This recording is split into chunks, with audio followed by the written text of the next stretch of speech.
telling me how great they are and why I should be in awe to be in their presence. I promise all of you right now, I will never do that to you. On my screen right now is a link to my bio. And for those of you who may want to know who I am or my background, you can jot down this link and go there after this presentation. In fact, for those of you suffering from insomnia, I would encourage you to do that, since I know that would put me to sleep in a heartbeat. So again, here is my bio information if you want to jot it down to learn more about me. And again, we will begin the presentation. The purpose of this presentation is to provide parents with information on ways to pay for college, as well as the steps they need to take before they begin the college application process. So some of the things that we will cover this evening include understanding the costs associated with college, common misconceptions about scholarships and financial aid, examples of financial opportunities for middle and high school students, understanding student loans, as well as additional opportunities.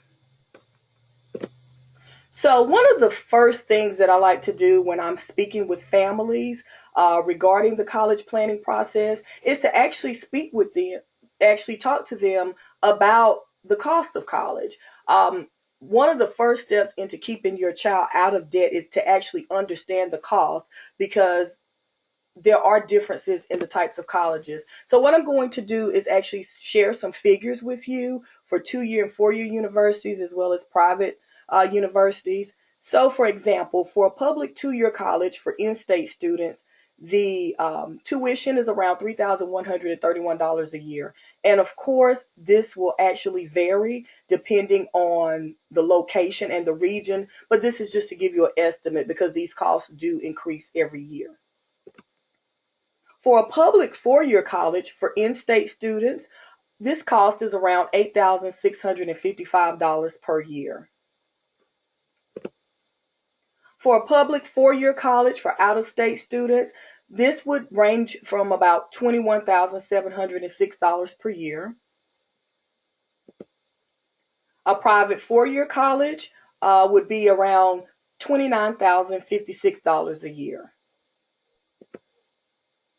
And this information was taken from the College Board in 2014. And as I mentioned before, it is extremely important to note that these figures actually change from year to year. So the cost of college is steadily rising, but again, it's important to make sure that you understand before your child makes a decision about going to college, how much their education is going to cost, or at least an estimate.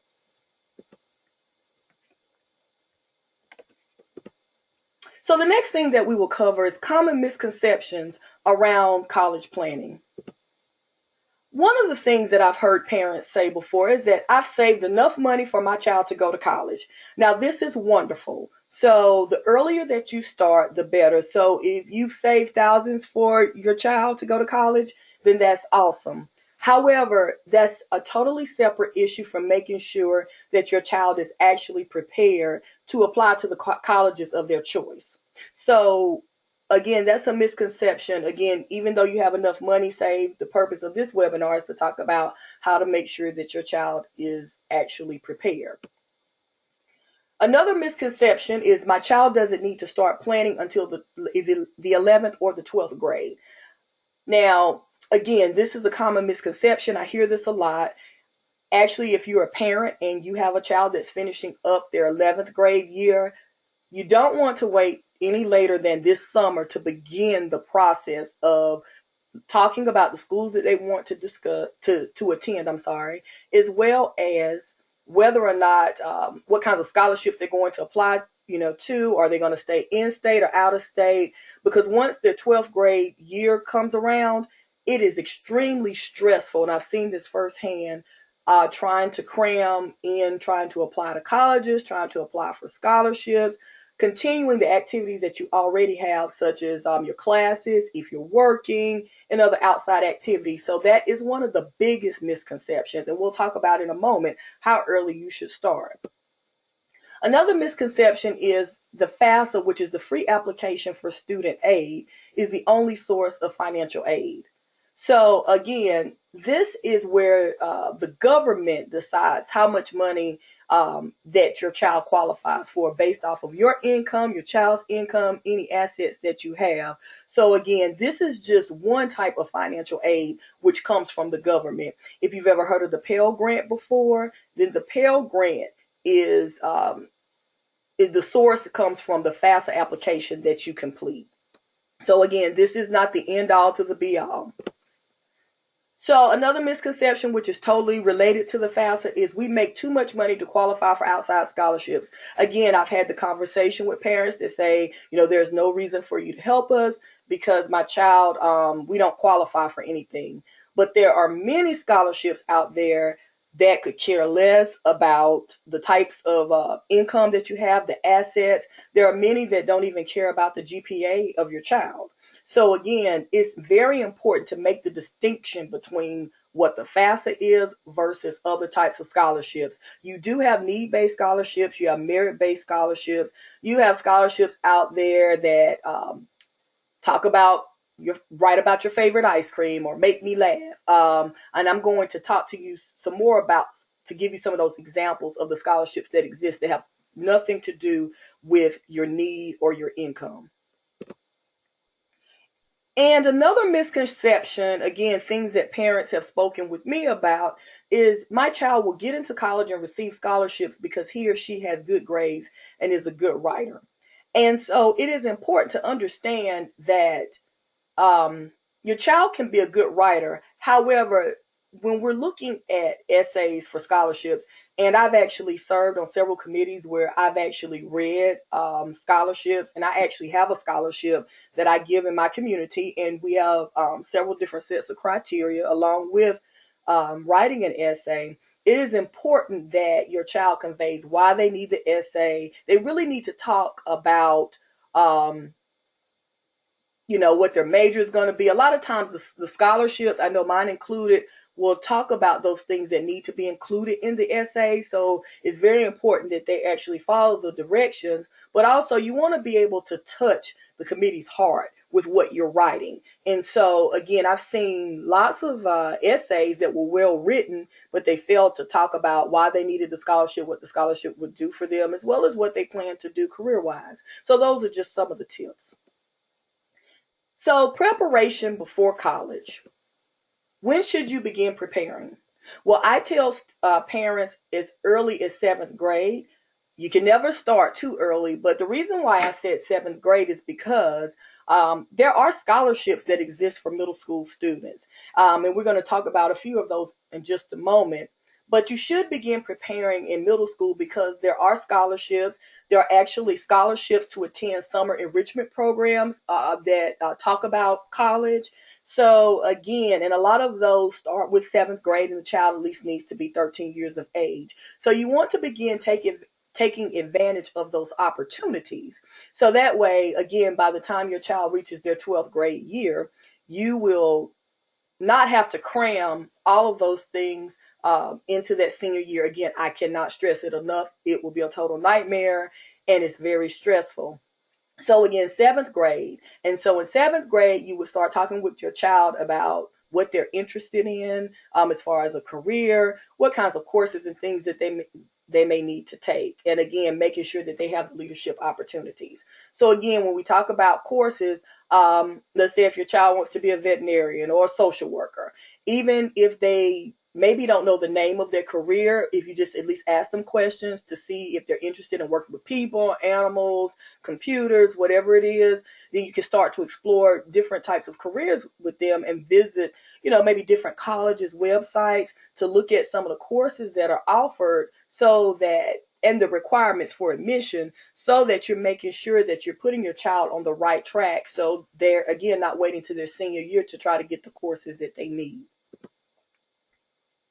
So the next thing is what schools to attend. I always tell students never choose a school because it's popular, but you choose a school based on the major, your costs, and if you have an opportunity to visit, that's even better. And I say that because a student has to be able to be happy in the city that they're living in, and they need to like, it's important to like the campus, particularly if they're going to stay on campus. They need to feel comfortable. So there should be a lot of thought that goes into choosing a school, because what will happen is, if a child attends a school and it doesn't have their major, then they end up having to transfer, which prolongs their time in school, which contributes to that increase in the amount of tuition that they're going to pay. SAT and ACT preparation.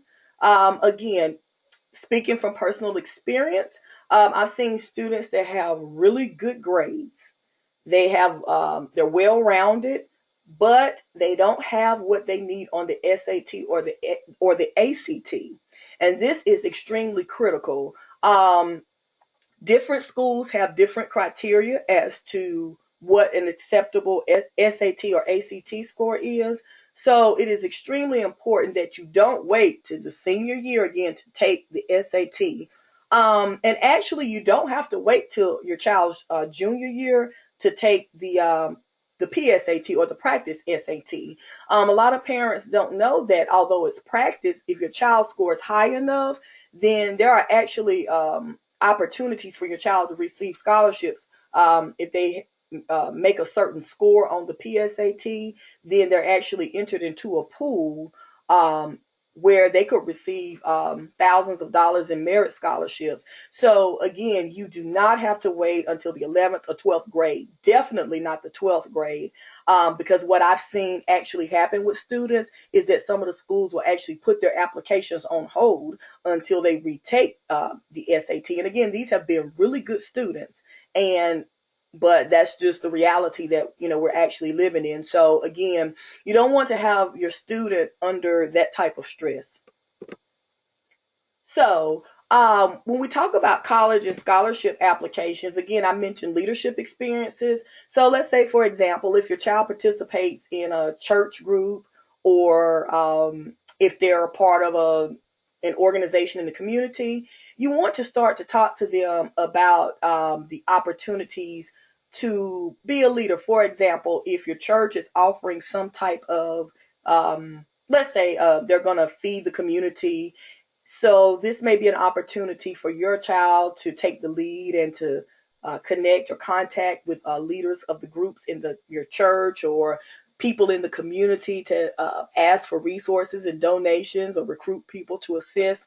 What you want to be able to do is to have your child stand out among the other applicants. So again, contacting community organizations to see if they need assistance. And this is an ideal time now to start reaching out to organizations, because the summer's coming up and your child is not in school, so you can start to plan your child's summer along with the other things that you have going on for the summer. And again, they're not so crammed with schoolwork and other things. So again, starting early, you can make sure that you have plenty of leadership experience, because especially on the merit-based scholarships, the scholarships that are more competitive, I've seen students who leave a lot of spaces blank because they don't have the leadership experience that they need. And again, good grades alone no longer do it. Again, good grades are still important, but these are things that colleges as well as scholarship organizations are looking for. Again, volunteer work and other extracurricular activities. If your child is not already involved at school, talk to them about getting involved in extracurricular activities at school, maybe student council, running for an office. If they're on the National Honor Society, there are also leadership positions. I actually saw a really competitive scholarship that I was helping a student with, and it was actually asking about the number of honor societies and organizations they belong to. And then there was another section that actually asked them about what positions that they actually held. So again, it is extremely important. And again, you don't have to sort of slam your child with all of these things at once. Again, if you start early enough, even if you're starting with your child in ninth grade, you still have time. But the advantage of starting in like the seventh grade or eighth grade is that a lot of these scholarship applications as well as college applications, they're going to start with the ninth grade year asking what you participated in from grades 9 through 12. And a lot of the schools also ask which activities you're going to continue to pursue once you get into college, because they want to make sure that you're going to be able to not only contribute in the classroom, but as well as to the surrounding community. So you want to seek assistance from your child's guidance counselor or someone familiar with this process to walk you through, because there are a lot of pieces to this application process for college as well as scholarships, and it can become very frustrating and overwhelming. So when we talk about paying for college, this is one of the number one questions that I get asked. How can my child pay for college? Well, I've already mentioned completing the free application for student aid, or the FAFSA. So again, you want to make sure that you do this. Now, if you have a child that's a senior, then the application opens up in January. You want to make sure that you get in there and that you complete that form. And if you haven't completed your income taxes yet, there's a part that it asks you about that information. That's fine. You can still go in and produce your estimates and then actually update your form. Again, this is where they award the Pell Grant from and things like that. You do not want to wait to the last minute. So again, this will be the only thing that you have to wait until your senior year to do, or your child's senior year to complete. And again, you want to do that in January when the form opens up online.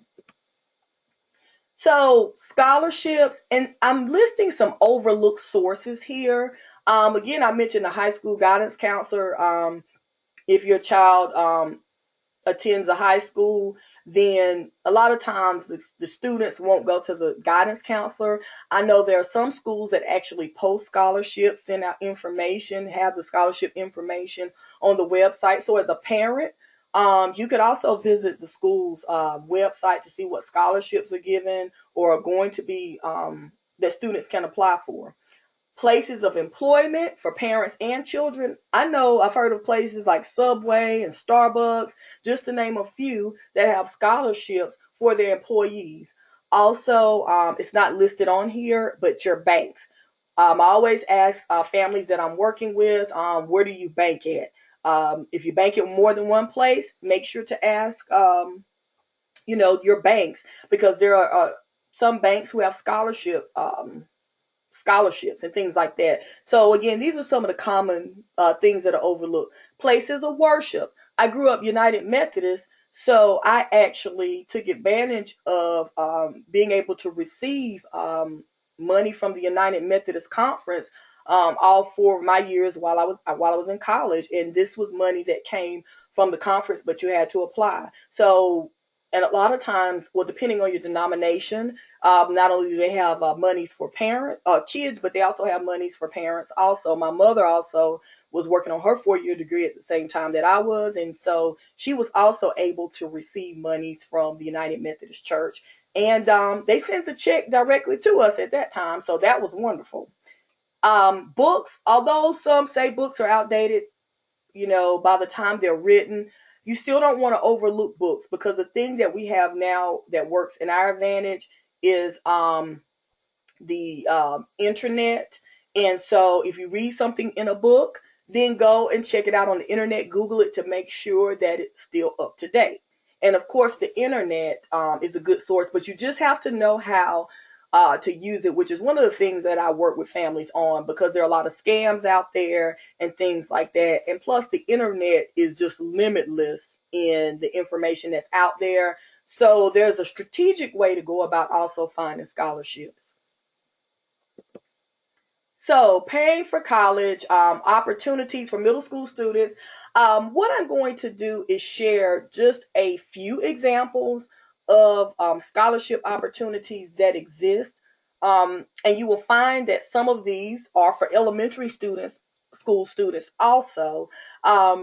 So, again, this by no means represents everything that exists, but I just wanted to share with you the different variety of things that exist. So, for example, there is a Doodle for Google competition. It's open to children in grades K through 12. Children design a Google logo based on a predetermined topic. The range goes from $3,000 to $5,000. Then we have Cole's Kids Who Care Scholarship Program for students aged 6 to 18 who are involved in community service. These scholarships go up to up to $10,000.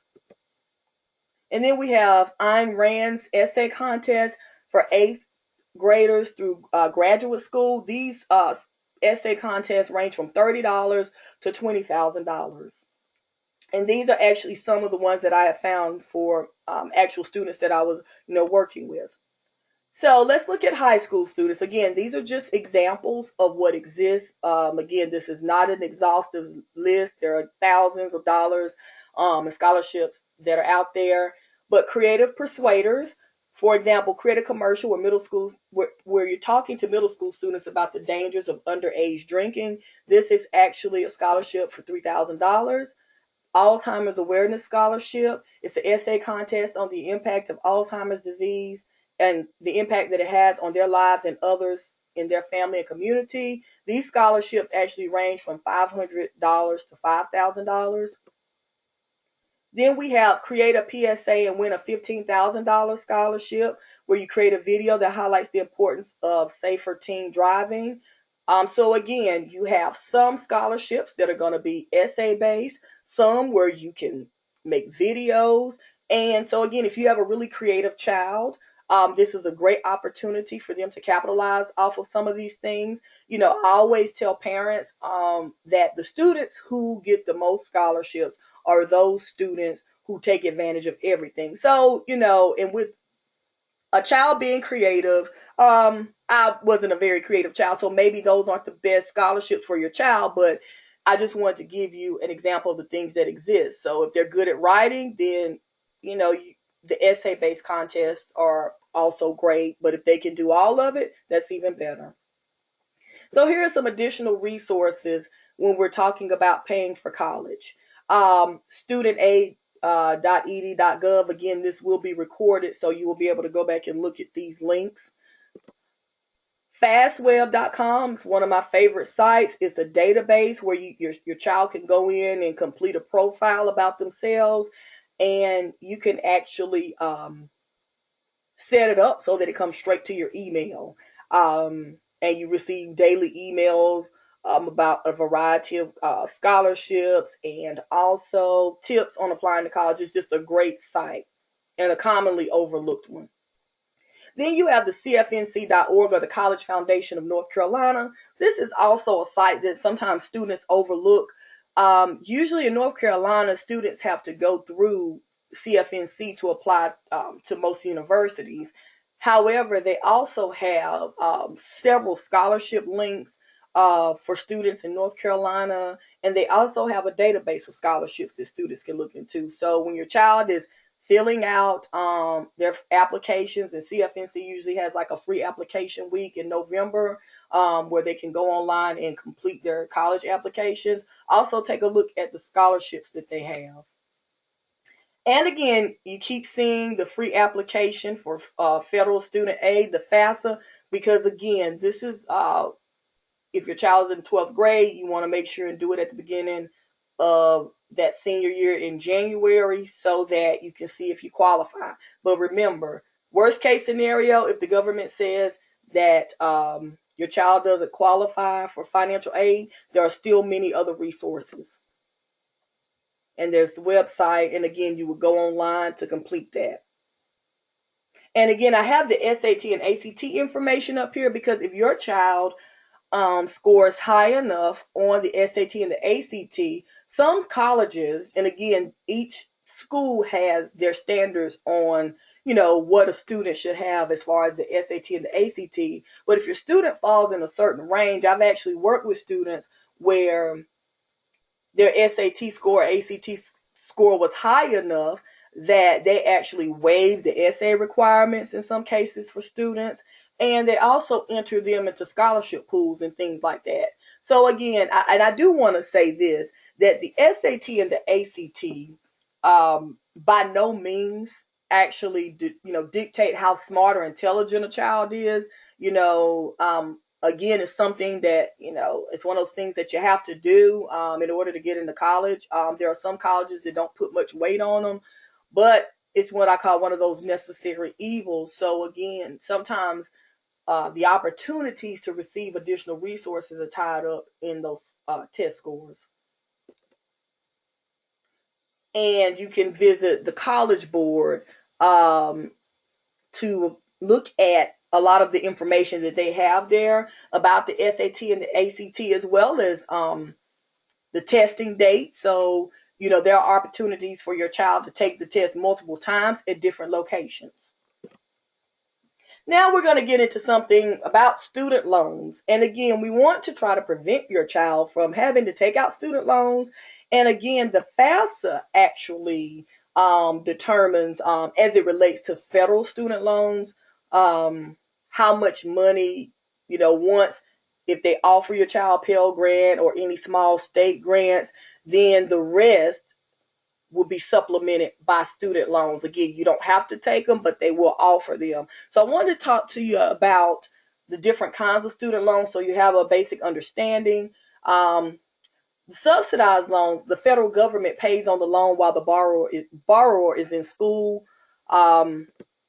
The unsubsidized loans, the borrower is responsible for the interest from the time the funds are given, or the borrower may allow the interest to be added to the outstanding principal. This is how student loans balloon out of control. Let's say your child borrowed $10,000, and I'm just throwing out an arbitrary number, but let's say your child, let's say the loan accumulated $500 in interest. So now at the end of the year, instead of $10,000, your child now owes $10,500, and so now interest will accumulate on that new amount, and it continues, until it can become an extremely large amount. What I suggest is, if your child has to take out a student loan, to start with the subsidized loans first. And with your subsidized loans, at least again, the interest is paid while your child is in school. And, then if you don't have another choice, then you can look at the unsubsidized loans. I advise people, if they take out unsubsidized loans, if they're able to pay the interest while they're in school, please pay the interest on it. And the good thing about the interest is that it is tax deductible. The rules are you can deduct a maximum of $2,500 off of your taxes. There are income limits on it. I know at one point in time it was if the borrower didn't make over $75,000. But again, if I had to advise you on the order that you would need to take the loans out, this is what I would suggest, because again, on your FAFSA, they will offer certain amounts of subsidized and unsubsidized loans if your bill is not taken care of with Pell. There are also federal Perkins loans and Parent Plus loans from the government. So parents can borrow, and with the federal Perkins loans, not all schools actually participate. So this is a loan that, although it's a government loan, it's the school actually oversees the loans. But again, you would have to check to see if your school participates. And with loans, there are limits. So again, even if you receive loans, if it's not enough, you still have to come up with how you're going to pay the remainder of your bill. Private lenders, I have stay away if possible. I can't say this enough. And if you're a person that already has loans with private lenders, in the future I'll be doing a webinar on, talking about life after student loan debt. But if your child has not, taken out any loans with private lenders, I can't stress it enough, because at least if you take out loans with the federal government, there are a ton of programs that exist for your child. So if, heaven forbid, your child graduates, can't find a job, unable to pay for the loan, there are hardship programs. There are even forgiveness programs. And what I know with the federal government is that they're always updating what types of jobs qualify for forgiveness programs. So like if you work is what they call like a public employee, and again, they are constantly changing the types of jobs that fall up under there, and you can contact your lender to find out about those programs. But if you work in certain areas or if you have certain types of jobs, there are partial forgiveness programs and total forgiveness programs for your student loans. There are also income-based repayment plans. So there are a ton of loan options or repayment options out there where when you look at your private lenders, even in death, most of them won't discharge it, whereas with student loans from the federal government, they are dischargeable in death. So you don't really have any flexibility if you stumble upon hard times, or for whatever reason you can't pay. Usually they don't care if you can't pay. So again, I just like to tell people to stay away from them, or if you have them, that should be at the top of your list of loans to pay off. Federal work study is also determined through the FAFSA, the free application for student aid. This is where students actually work on campus in a variety of different places. I've seen, students work in offices, in, restaurants and eating places on campus, and they really only work a few hours a week, but it offers them the opportunity to be able to earn the money that they need for school. So I wanted to share some student loan debt statistics with you because a lot of times, and I know for me personally, and maybe for a lot of other people, it is so easy to get into student loan debt, particularly when you don't really understand what you're getting into. And again, the reason why I'm doing this webinar is so that hopefully I can help prevent, your children or somebody else's child from going into a lot of debt. But these are some statistics regarding the class of 2015 in debt. Right now, they're actually considered the class with the highest debt so far. So the average class of 2015, or a graduate from the class of 2015, they already have to pay back a little more than $35,000 in student loan debt. And so this is the average for an average graduate with student loan debt, $35,000 already. For parents that took out student loans for their children, the average debt crept up to over $30,000. This is up from $29,000 in 2014, and about 17% of graduates have parents with loans out on their behalf. Now, I always like to mention to parents that one of the issues with taking out loans for your children is that, or sometimes people end up using retirement money to pay back these things. And so then you put yourself in a predicament to where you don't have the money that you need later on.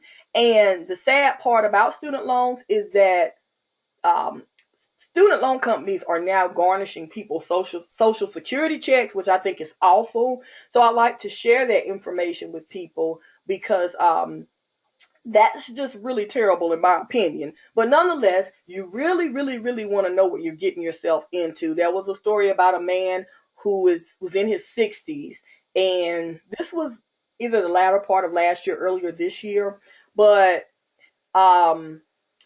he thought his mom had paid off his student loans. Again, he's in his 60s, and she had not, and she had passed away.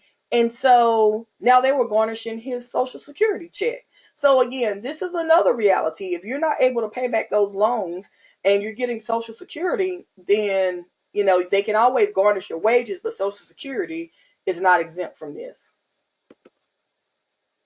And this came from the Wall Street Journal, 2015. So just a brief recap of some of the things that we've already gone over. Again, just because your child has good grades does not guarantee that they will be accepted at the school of their choice or receive scholarships. Writing an essay for college or for scholarships is totally different than writing an essay for a class assignment. A student should not wait until their senior year to take the ACT and the SAT for the first time. Also, parents should start preparing their children for college as early as the 7th grade. If your child is a senior, has not taken the SAT or the ACT, and they have not begun the process of applying to colleges and for scholarships, the time to act is now. So if your child is finishing up their senior year, it is really imperative that they start the process no later than this summer. Again, I can't stress it enough. Again, I've seen firsthand the frustration and the aggravation of families where they're just overwhelmed. And even though my job is to come in and help them, the reality of it is if the child does not have a lot of the leadership opportunities that they need, we can only work with what they have. Usually when a student is taking the SAT for the first time or the ACT, a lot of times they don't get the score that they need. So again, they have to retake it, and again, it's just really stressful. And again, waiting any longer can jeopardize their chances of being accepted and or receiving scholarships. So I'd like to offer a free offer this evening for attending the webinar. So I would like to offer a free consultation to the first person that emails me with free consultation in the subject line. And the free consultation consists of discussing what your child needs to do in order to be prepared to take advantage of scholarship opportunities and be prepared for college. You can actually send, this is my email address. Feel free to email questions to AndreaJ@anjconsultingservices.com, or feel free to call me at 336-476-4710. You can also visit the following page where I discuss issues around college planning. You can also download a report where I discuss 6 reasons why students don't complete college in 4 years. This is actually a report that I've written based off of my experiences from teaching at the college level. So there are a variety of things as a parent you want to know going in. Again, these are things that contribute to reducing the amount of money that you spend in college tuition, because the longer that your child stays in college or transfers, the larger their bill is going to be. But you can visit www.savethousandforcollege.com. I'm also on Twitter at ANJ Consulting, and I'm also on Facebook at ANJ Consulting Services. And again, thank you for your time. And at this time, I will love to take your questions. If you would just click on the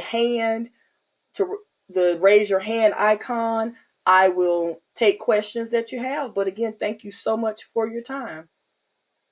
And so now I'll open the floor up for questions.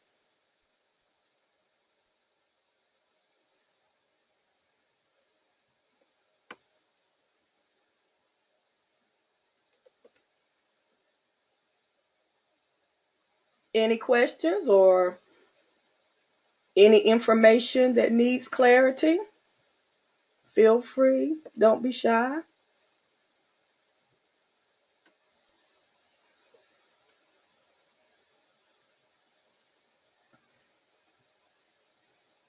Anyone?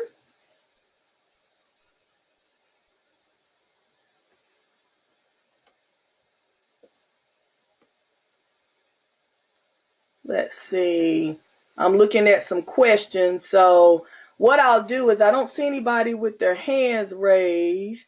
So I'm going to do this. Just bear with me. I'm going to go and look at some of the questions. And what I will do is I will read the questions aloud that I have here. And I will